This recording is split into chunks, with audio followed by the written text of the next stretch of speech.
You're listening to BQN. Assimilate the audio.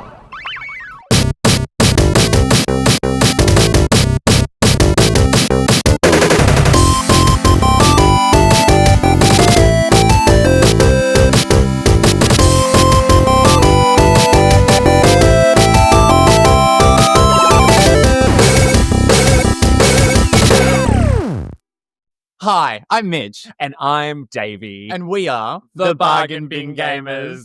It just gets worse every time. That was take two. So. Yeah, exactly. Yeah, they don't need to know that.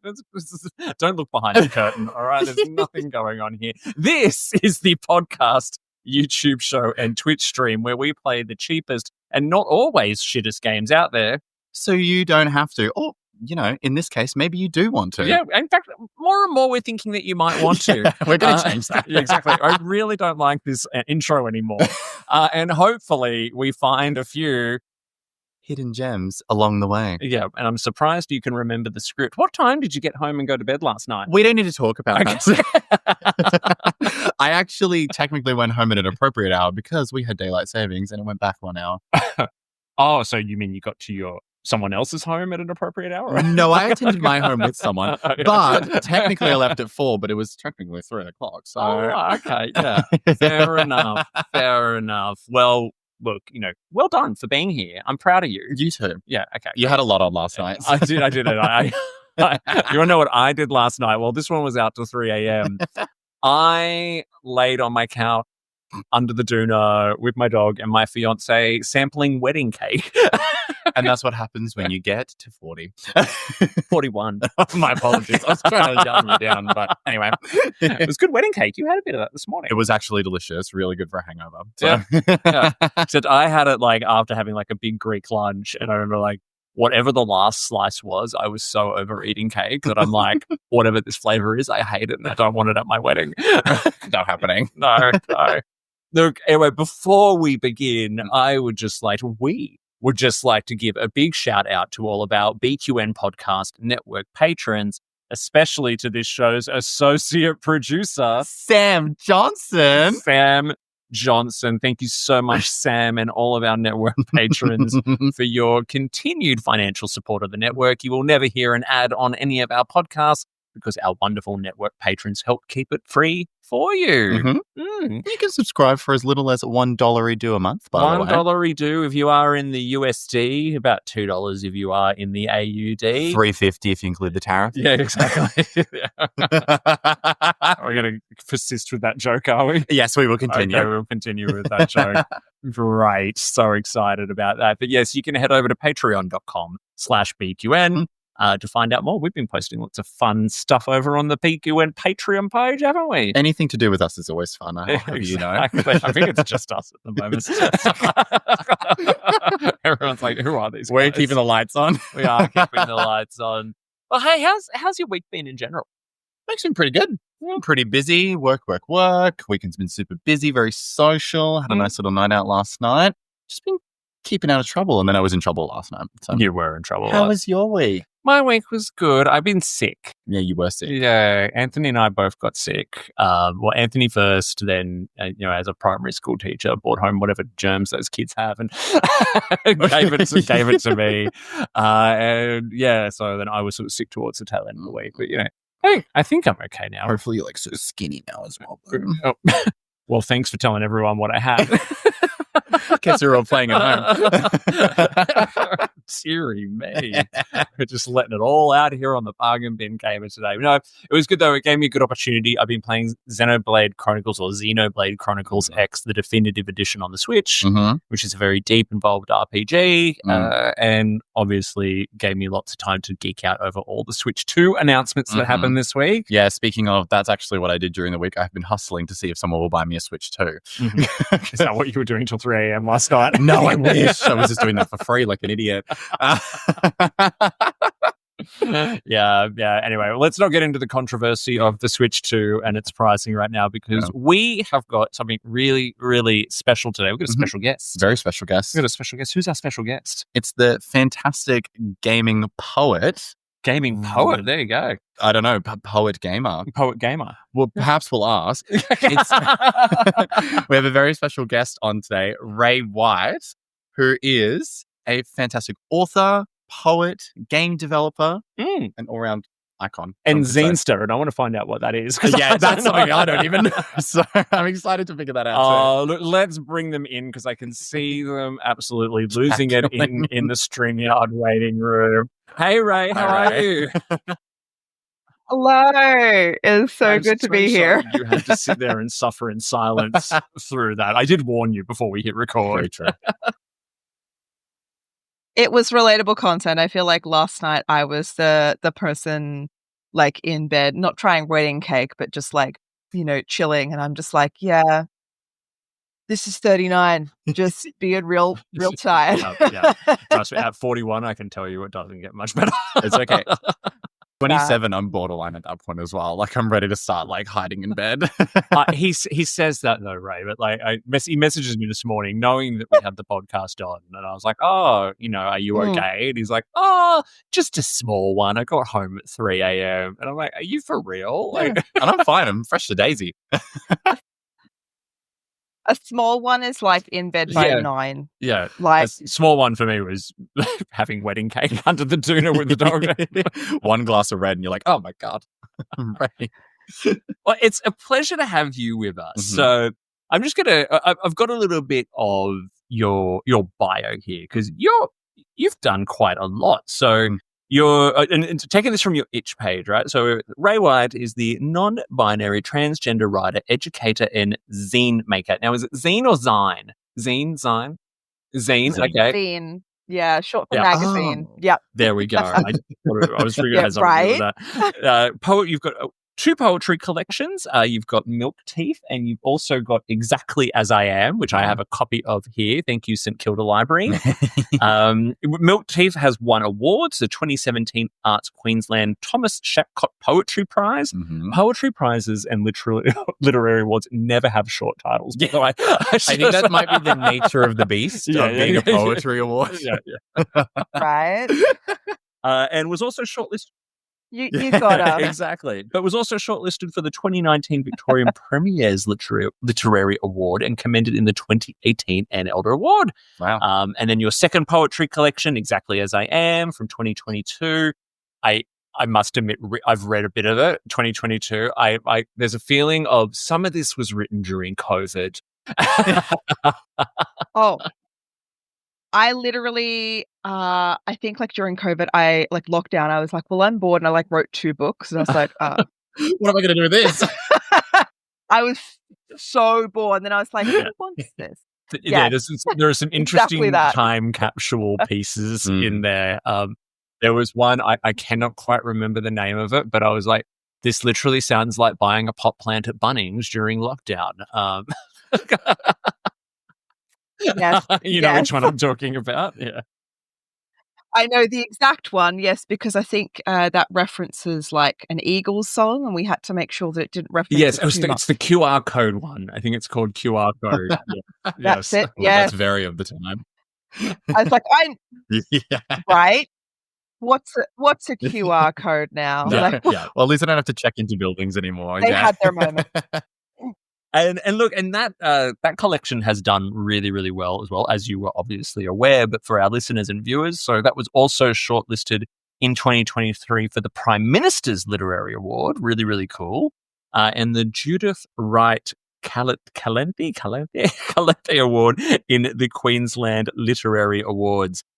So congratulations on those. Super exciting. Thank you. But I mean, obviously, this is the Bargain Bin Gamer. We are all about gaming. And I found you, Rae, through your recognition in 2 recent festivals. Last year's Melbourne Queer Gaming Festival and the Pride at Play exhibition from 2023, where your bitsy poem games, Stand Up and Queer Picnic were shortlisted and featured, which was really, really exciting. Tell us, what made you turn your love of poetry into game developing and design? Because when I first found you, I'm just like, these are really, really cool. And I looked you up. And I'm like, oh, games is just a very small subset of what you do.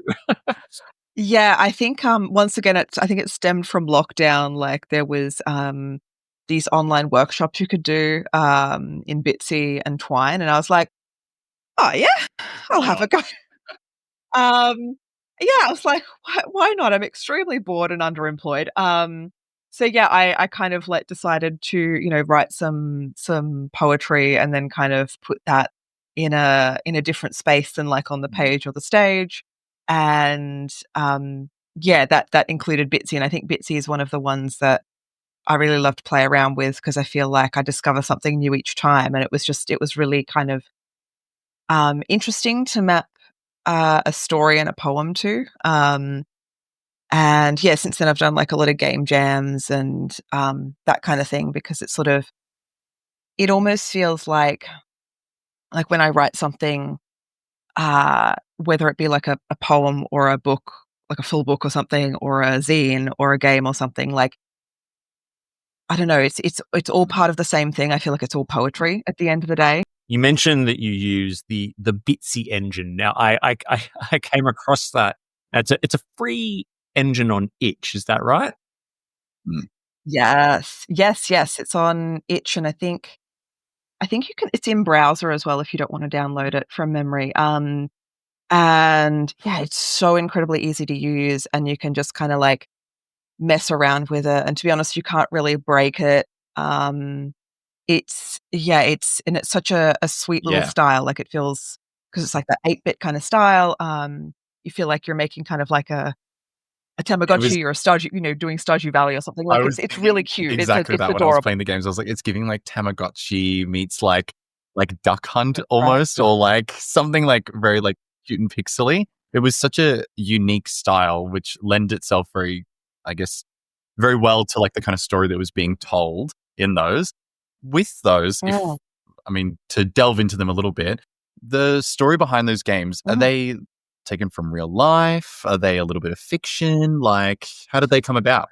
I feel like it's the same as like with poetry. A lot of the time it's like, I'll grab this little bit of fiction here and then this little bit of nonfiction and this experience that happened to me and then that one that happened to a friend and kind of like mold them all together. At the end of the day though, like a lot of it, is the stuff that has happened to me and stuff.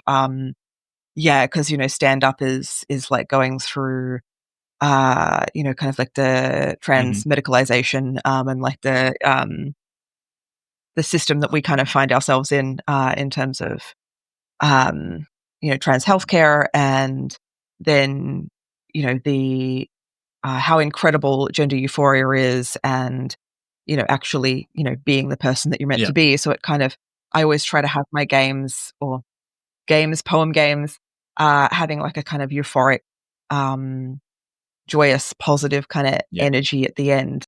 So starting with stand up, so there's a different tone to the two games, and you're talking about the experience with the transgender experience and what that's like, and is that sort of so stand up's trying to depict that? Because it did feel there was a cold clinical side to it, but then there's an area where you're kind of walking through the hallway and the little blobs are kind of talking to you, and that's sort of the euphoric kind of part of it, right? So what I'm interested in with this though is because poetry invokes a particular experience for a lot lot of people, right? Because I'm gonna dub my wonderful co-host in here, right? When he was playing them, he said, "Are these? You said these are poetry games?" And I said, "Yeah." And he goes, "They don't rhyme." I'm so sorry. I'm not the most literary focused person in the world. So when I heard about the Me Poetry games, I was like, I wonder if Ray's aware that these don't rhyme. They're very good, but like, I'm like, they're published books, right? Yeah, who am I? What they're doing. It was very interesting. Oh my god, that is so delightful. Yeah, definitely like poetry as a rhyming thing is like, I used to be very like, oh, poetry shouldn't rhyme. I'm here about free verse and like expressing myself. But I do quite like, I've gone like full circle where I'm now like, no, rhyming is like a really great way of storytelling, and like song lyrics, you're able to like remember the words more easily. And so, yeah, I'm so here for rhyming, but no, the poems, or the text, in the games don't rhyme. I definitely did though, like, I guess I'd call them poem games. I don't, maybe two reasons. One is like, I feel like, because for me, poetry is like about that kind of distilled language and everything being quite succinct and rich and stuff. Like that's part of like the language that I use. And also like, when I write poetry on the page, I like to, really use the page space. So I did that kind of with bitsy as well, by like, there's like about partway through the game, down the side in stand up is like written no, like that kind of like, and those sort of, really using space and that kind of thing. Also I'm like, I'm not sure if it's because I also think that everything is poetry, or because maybe I'm like, oh no, I couldn't call myself a gamer, or like a game maker. So maybe it's a poem game. So I'm like, oh, is it rooted in like, how I feel about poetry, or like, yeah, not feeling like I could call myself a game maker. I'm Yeah. like, Well, I mean, poetry can be such a deeply personal experience. I've studied, done a few poetry units at university, and received terrible feedback for what I thought was great work. But like, I liked your work. Thank you. Because when poetry really started to land with me at university, it was more because it was when I realized it didn't have to just be in that very strict form and structure. Because when you're first taught how to write poetry, that you're like, oh, you must adhere to the this stanza structure and everything, and then yeah, you get to see more of like what you've got in your book with like you've got your Magic 8-Ball poem where it's shaped like Love little, that one. a little Yes. triangle, right? And it becomes more evocative, and it's more about, sometimes it's more about just the words on a page. And I think that's what I got from playing stand up and especially stand up, because it's, and you can go and talk to people multiple times and you get different answers. But does everyone kind of get the poetry side to it? Because like I said, it wasn't until I specifically kind of realized just how poetry was very much your thing that's what these games were. Because like one of the awards that, it was stand up one, was like the Wallara Digital Literary Award. So it's like digital but literary. So it was kind of like it had those two elements. But I think like a lot of people generally are like, this is a cool bitsy game, or oh, this is a cool art piece. And I'm like, you know what? It can be all those things. It can be whatever anyone wants it to be at the end of the day. I feel like it, a lot of people maybe don't get the poetry element, but that's like, unless you're a bigot, all poetry is good poetry. And like, you said that, you didn't get like great grades in the poetry units. I'm like, no. Like, I feel like poetry is like, it's meant to be like written and felt and said and shared. And it doesn't have to be like the good and bad is like real straight talk to me. Like that's too straight. Like queerness means that like, poetry is expansive and stuff. This is my rant, is that everyone should be able to write poetry and can write poetry. Especially your written poetry in your book that I have here. It really dips. It dips in and out of being. It can be dark, but then it can also be very dark humor and quite funny all at the same time. Not all poetry has to be for you. You know what I mean? I could love what I read in here and give the book to someone else and they won't get it, right? Exactly. And like, I feel like it's so subjective, like same as, when we're talking about stand up, is like a lot of people will be like, oh my God, this is clearly a poem, or oh my God, this is clearly a game, or this is, whatever, like however they kind of vibe with it. And I'm like, that's art. I love it. This is something that I wanted to pick your brain about specifically, because as a newbie to poetry who thinks it has to rhyme, I do love a haiku, by the way. But Amazing. where did Love it. poetry come from for you? Was that always like a form of expression? Did you get into it and that was kind of like a gateway process? Or like, how did that start? How did your passion begin? Yeah, I kind of like at school, I was like, poetry, this is fine. And then I did like a writing degree at uni. Um, and I was like, poetry, it's fine. And then I just didn't write for 10 years and just sort of gave up and was like, well, I'm clearly terrible. And, then I kind of, I think I started reading poetry that was more queer and more trans that I could like see myself in. And I was like, oh, this is what people are talking about. This is that poetry thing. And it was kind of like that connection. Like, if it had been someone else coming to poetry, it would have been another book that might have struck them or whatever.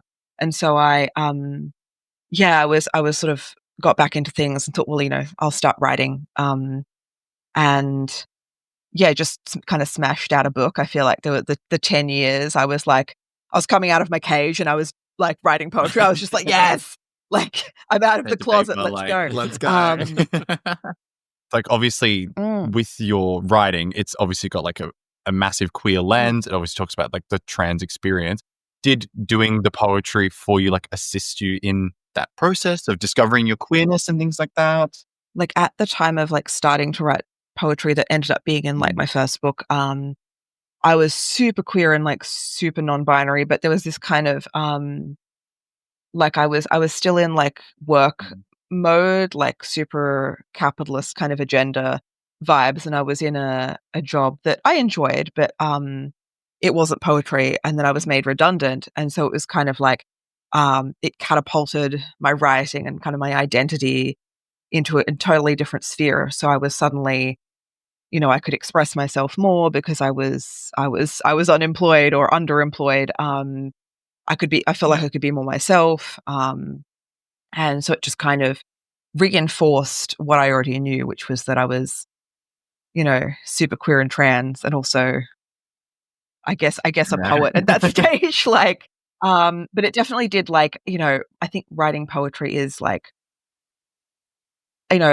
is a catharsis and is kind of like, it's not every single time I write a poem. Like sometimes it's just, for kicks. But a lot of the time it is catharsis, and it's not necessarily like, A to B kind of therapy. It's, it's writing around ideas. It's like not necessarily telling the truth, but not telling lies. And it's all it muddies things. There's lots of metaphors. There's, but it's also something that, at the end of the day, like I think it's art therapy. Like it does me good every time. And I'm often like, oh my God, I no longer have a headache. My crops are watered. Like, it's amazing. You kind of spooked me as well because you just said capitalism, which reminded me of your poem, My Kink is Late Stage Capitalism. And now I'm like, oh my goodness, I remembered that one. That got both of us. That got us. I knew when I got the book from the library, and I flipped it open on the walk home, and that was the first poem I saw. And I'm like, Mitch is going to love this. I loved it, by the way.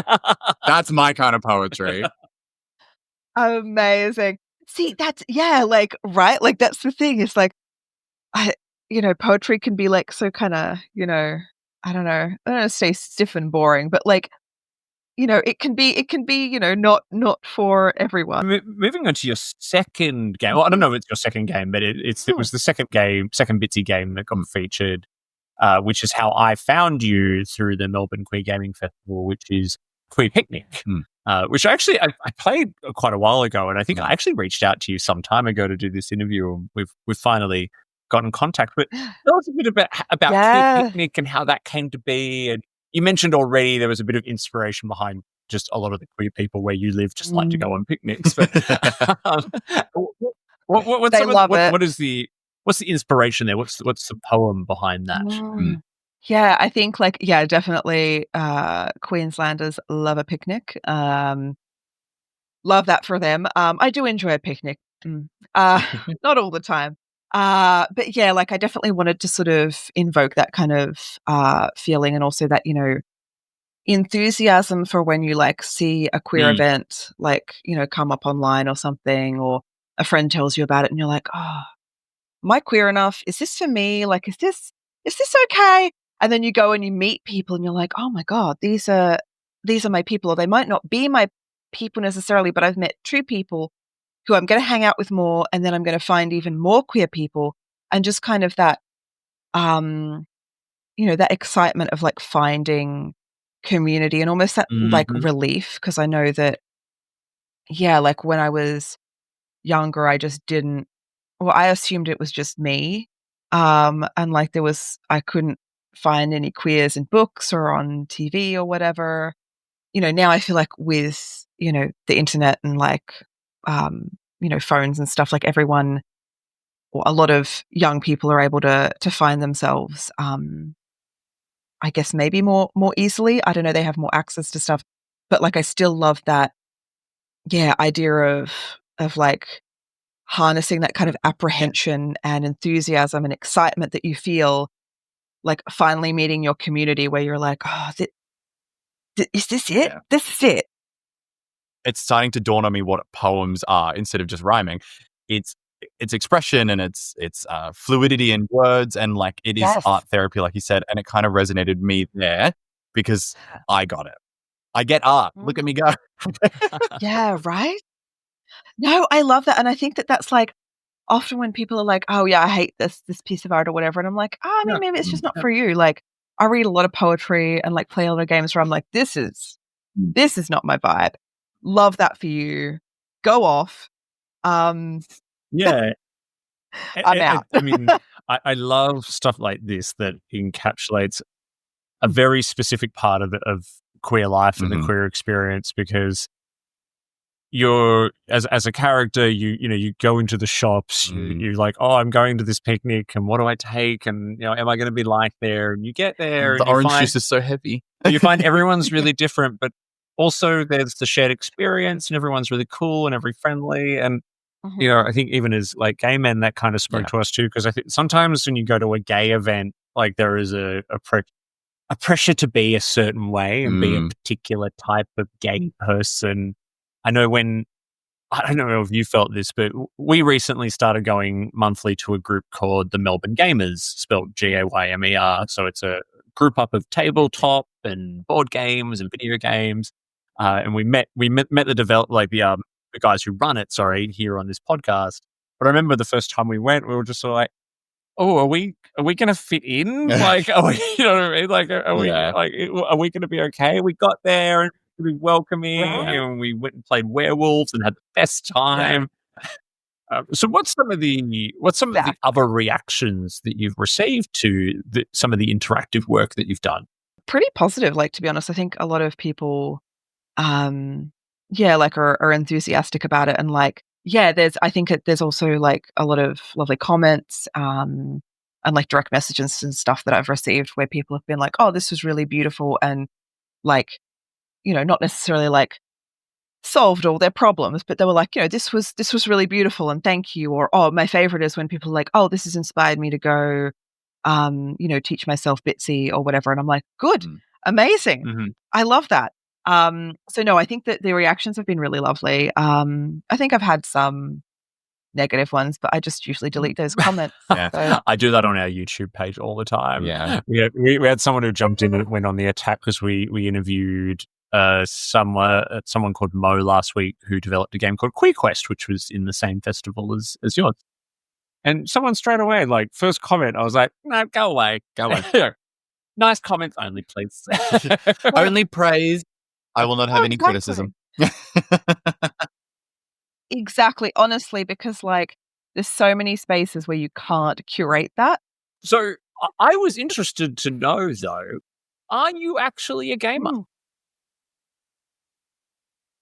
Look, Yep. yes, I love games. However, when I say I'm a gamer, I mean 80% of my time is taken up with Animal Crossing and all of the Animal Yes. Crossing games. That's, other games, a small amount of my life. Animal Crossing, by God, do I know do I know that game? I wrote a zine about it. I've written, like, about 20 poems about Animal Crossing and Pokemon, various different Pokemon games, but I love Pokemon. Literally, Love- like the guy who I'm like the biggest Pokemon shill in the whole Oh world. yeah, he made us do a whole episode about it recently Yes. when the Pokemon Presents happened. Yeah, I was like, Oh. I'm steering the ship today. We're watching the Pokemon Direct. Oh, I will literally send you. I wrote a poem called I Google Are Pokemon Edible and Wonder If I'm a Bad Person. And that's the whole title of the poem. And it's literally it's basically that. So I will Please. send it to you. Oh, It was no. published on Cordite, which is like a really lovely, amazing literary magazine, and they were like, "Yeah, we'll publish your Pokemon poem." Yeah, please. So that's I will love send that your way. So You've just become this man's Right, I was hero. like- I know. Totally obsessed. I was like, "Yes, maybe this is like a gateway drug to Oh my writing god, Pokemon there you go. poetry." That can be my entry level, my gateway, my start out. Are there any other? Have you got any other games that you might be working on, or because you said you do some game jams, and there is a lot of you've got some zines and some other interactive content on your itch page. But is there anything else you might like, or even any ideas that you have that you'd like to work on? Yeah, because it's one of those things where like often my games are motivated by game jams or by like because the Queer Games bundle is going to be kicking off soon, so I'll often like write something or create something for that. This time though, I think I'll do a zine. But I was thinking like I haven't done Twine in a while. Like I've done one Twine that's on my itch page, and I'd like to kind of explore that more because that is definitely like a medium that lends itself to storytelling. Very like heavily, and I kind of I wouldn't mind doing another Twine. And maybe one that has like more of a branching narrative rather than the kind of the one that I've got on my itch page, which is How to Haunt, which is like very, very linear once again. Yeah, it was very but like I think like because I think that's the thing is I work to often like game jam deadlines or something like in quite a rush, which is why most of my games are like 5 minutes or less. Because of that, whereas like, if I've got a deadline for a book, it's like it's a kind of a longer deadline, it's a different type of deadline, and often that will like I don't know, I guess because I know the outcome of that, and like I know, that I will have a product at the end of the day, ugh, gross, to sell, ugh, capitalism, disgusting. But like whereas with games, I'm like, oh, this is like there is, I guess, maybe even more like an element of play towards it. So I don't necessarily plan things in advance. It's often here's a game jam about dogs. Yeah. I like dogs. I'm gonna make this thing. Does it in 3 hours. We're done. Like It's the beauty of a game jam, though. Yeah. Throw it on the shelf. Oh, we did it. Yeah. Oh yeah, no, I love a game jam. Like it's very adrenaline. It's very good. We have like an open mic night here in Meanjin where part of the night is writing a poem to a prompt in 5 minutes and then performing it. It's a drug. It's great. Yeah, so that but game jams, I love it. Like That's so cool. That's so cool. And what's the other game engine you mentioned there? It started with T. Twine. I think I've played. There's quite a few Twine games, especially by queer developers, and it's interesting, right? You've made these brief interactive poetry experiences in games, but so many of the queer games that I come across are often narrative experiences or interactive stories, sometimes with imagery, sometimes with not. And I wonder why it is that so many of us who are making games are choosing to do the story-based experience. Yeah, it's almost like my first reaction is just like, oh, we haven't had a chance to tell our stories yet. Therefore, we've got to tell it in a certain way. And I feel like a lot of the time I have very succinct types of choice that people can make in the game or whatever, because I don't want I kind of want to keep the experience contained and kind of don't want anything to be misconstrued, which is like that was my first gut reaction, was just like, because I'm telling this story and I'm like, oh, calm down.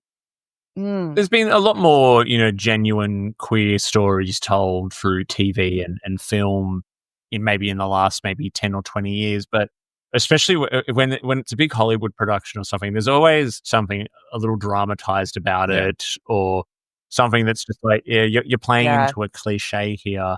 Whereas more genuine and authentic stories told by real queer people in this kind of creative space seems to be, I don't know, even when it's only like short and sharp, you get a little bit more out of it. You're like, no, that's, you can like taste the authenticity, like when you play it though, or like experience it. I should say. Like you can, because even just to use an example of Queer Picnic, I was like, oh, I can see myself in that. That is relatable. It's not just it's like a straight cisgender person being like, I know a gay person, I'll tell a story about them. Like it's lived experience. It's like the warmth and all of like what it is to be queer. Whereas I think sometimes in media, it's a bit glamorized and a little bit sanitized. Whereas you need a mass audience to make more money and all that stuff. Whereas, as I said, like sometimes queer art experience is warts and all. Like sometimes it's the ugly side, the awkward side, the side that you don't want to have to talk about. Like how you were mentioning about how in your game it was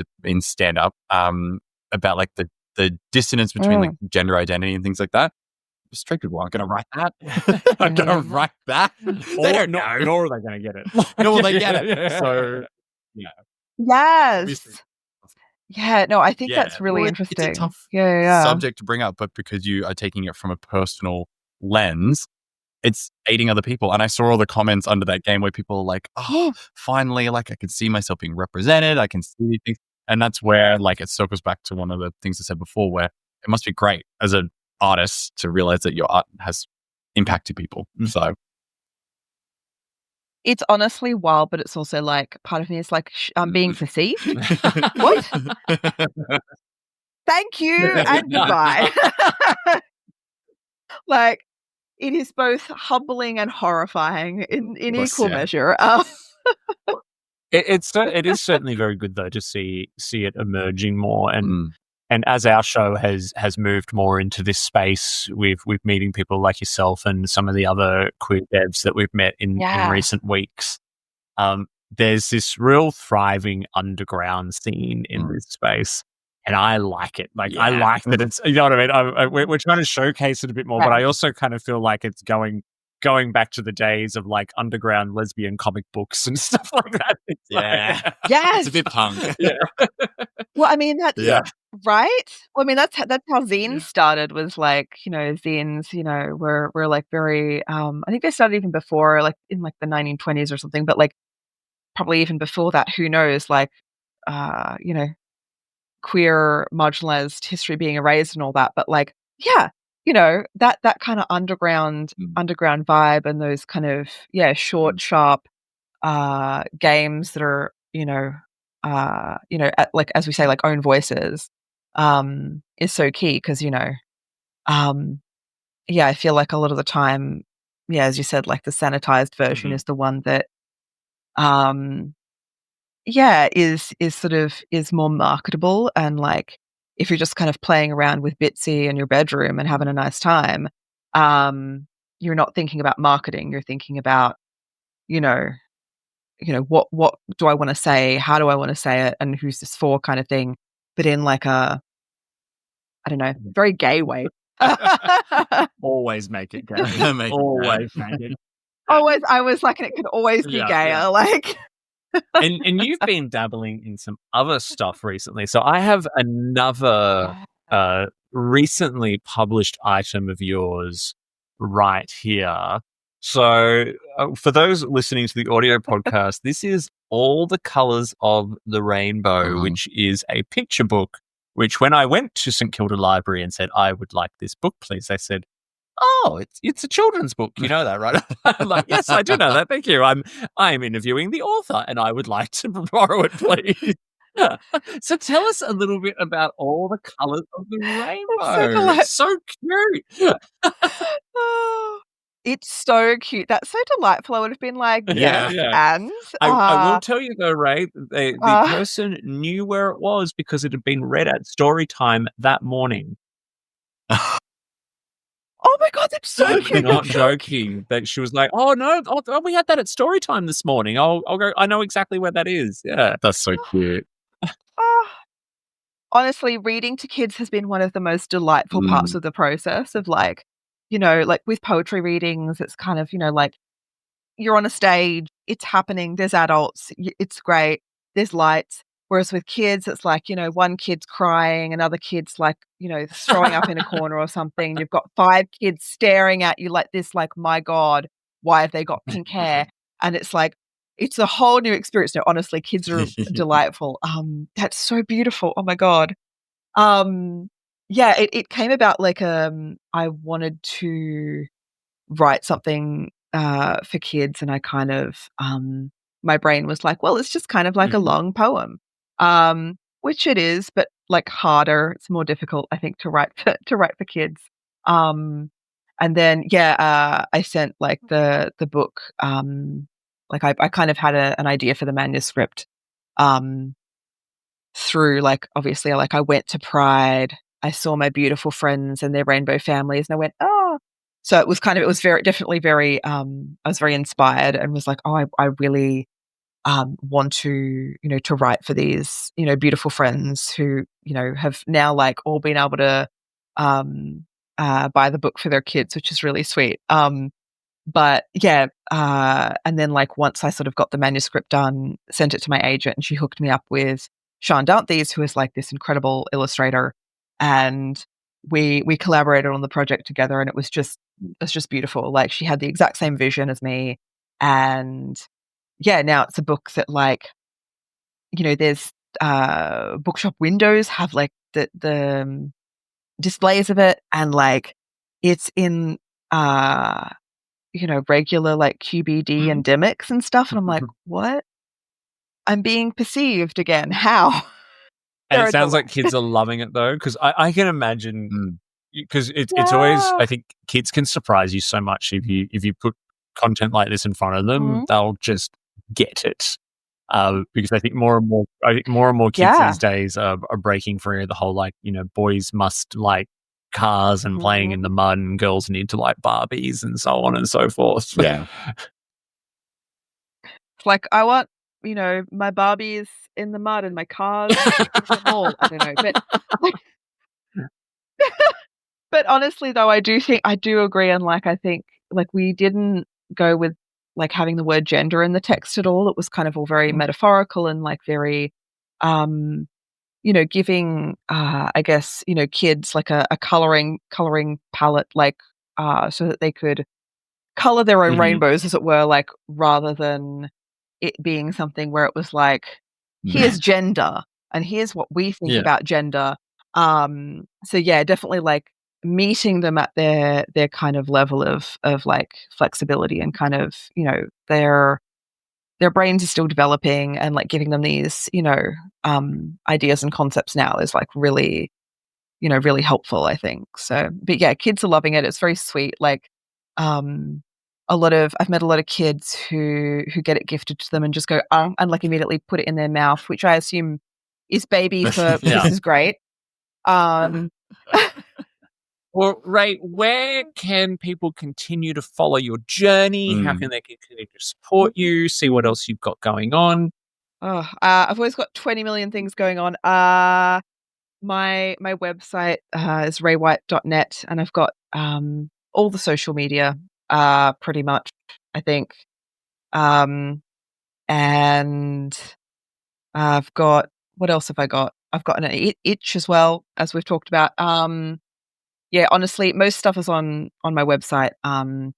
And if in doubt, yeah, I'm highly Googleable. You do come up straight away. So yeah, it's great. The real estate agent used to come up straight away, and now it's me. So I feel pretty. We told ourselves we weren't going to make that joke, so I'm glad you did. Yeah, you brought it up. No, it's fine. I make it almost every. I make it almost every time you got up. Oh, amazing. Well, we will include links to your content in the episode description, everyone. So please go and check out Rae's amazing itch content, or check out any of the 2 published poetry books, or the colors of the rainbow for the young people in your life. Or if you just want like a really cute and pretty book because that's kind of why I want it. I think I just Yeah. can't get it to I look at it. Just like coffee looks table good. book. People are like, is that a kid's book? No, it's the coffee Absolutely, table yeah. book. I'm an adult. I'll put it next to my book of Lady Gaga. It'll be great. That'll complete my gay coffee table Very good. display. I love well, it. Rae, thank you so much for your time. It has been an absolute you. pleasure getting to know you. So thank you. You too. Thank you so much. Awesome. Wow, I know. Wasn't that amazing? I'm in a good place right now. Yeah, after I'm in a that. good place as Yeah, well. yeah. I wish there was Pride on or something. I kind of want to go. I know. I Yell and just want to scream. just go and like, just gonna go run down the street with this pride flag. It's like- that's all right. This street is full of lesbians. I They'll was get it. gonna No, that was really, really lovely to meet Rae and such a different, unique experience for our show and podcast. And fantastic perspective as well, like a fantastic perspective on like game making, fantastic perspective on like life and everything like that. Really fabulous. Yeah, well, people have been arguing for years now that gaming is an art form, and Rae is someone who is truly showing how art can come through in games in all kinds of ways. Yes, loved it. Even if it didn't rhyme, it's fine. Yeah. We've got more great content coming up over the next couple of weeks. This one's going to take a little bit of a break. Yes, sorry everyone. Yeah, you got stuff going under the knife. I'm finally getting my mountain lion facelift, so watch out. That's how. No, I'm joking. I will be off for a couple of weeks, so we'll have some fabulous sit-in guests for the interim. I'm sure they're devilish and handsome, just as I. They are. And then I will be returning, so don't miss me too much. Yeah. Next episode, we will have Dr. Xavier Ho from Monash University, who will be meeting in person. And I'll be joined by Jake and Warren from the Melbourne Gamers to help out with that. Coming up, we've got heaps of other really cool queer game devs and personalities. Hey Girl, the gay Twitch streamer from Seattle in the US, really, really popular, makes a whole living out of streaming games. We're going to catch up with Mischief Maker Games. Remember Burger Boys from PAX? God, Burger Boys! We're going to hear more about what's going on with Burger Boys. For Knife Games, we're going to come back and give us an update on what's happening with Art School Detective and with Small Town Emo. So it's all happening. It's all happening. We've also just recently started talking to a guy named Aaron who has developed a game called Straight? ? Been there, girl. And so, we're really looking forward to speaking to him as well. But so stay tuned. Stay tuned because there's a lot happening here on Bargain Bin Gamer. A lot of high quality bargain bin product. Why are we doing this? I don't know. I'm feeling it. Anyway, until next time, I've been Davey. And I've been Mitch. And we've been the Bargain Bin Gamers. Why do we always sing at the end? I don't know.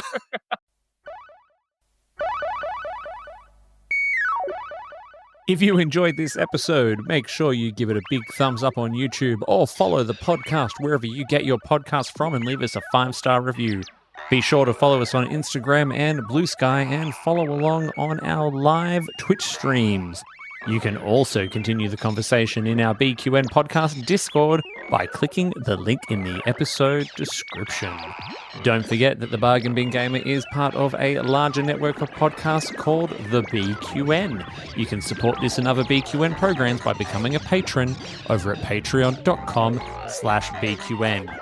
We'd love to hear your feedback on the episode. Leave us a comment on YouTube or send us an email to bargainbingamer, GAYMER, @gmail.com. Until next time, au revoir.